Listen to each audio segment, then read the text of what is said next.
ठाण्यातील मनसे नेते आज राज ठाकरेंची भेट घेणार। मीरा भाईंदरमधील आंदोलन यशस्वी झाल्यानंतर अविनाश जाधवांसह पदाधिकारी राज ठाकरेंना भेटणार। मीरा रोडमध्ये मराठी माणसांचा विराट मोर्चा। जमावाच्या आक्रोशानंतर पोलिसांची मोर्चाला परवानगी।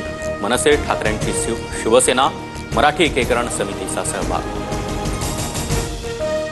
शांततेत निघालेल्या मोर्चात मंत्री प्रताप सरनाईक पोहोचताच जमाव संतप्त। सरनाईकांच्या दिशेने बाटलीही भिरकावली। जनतेच्या रोषामुळे सरनाईकांची माघार। नागपूरसह परिसरामध्ये रात्रीपासून मुसळधार पाऊस। नागपूर जिल्ह्यातील शाळा आज बंद। पाल नदीला पूर आल्यानं गडचिरोली नागपूर राष्ट्रीय महामार्ग बंद। मुसळधार पावसामुळे गडचिरोलीमधील वैनगंगा नदीच्या पाणी पातळीत मोठी वाढ।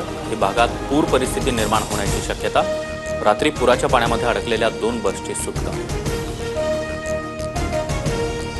गोंदिया जिल्ह्यात मुसळधार पाऊस। तिरोडा तालुक्यामध्ये सर्वाधिक घरांची पडझड। स्थानिक प्रशासनाच्या वतीने पंचनामे।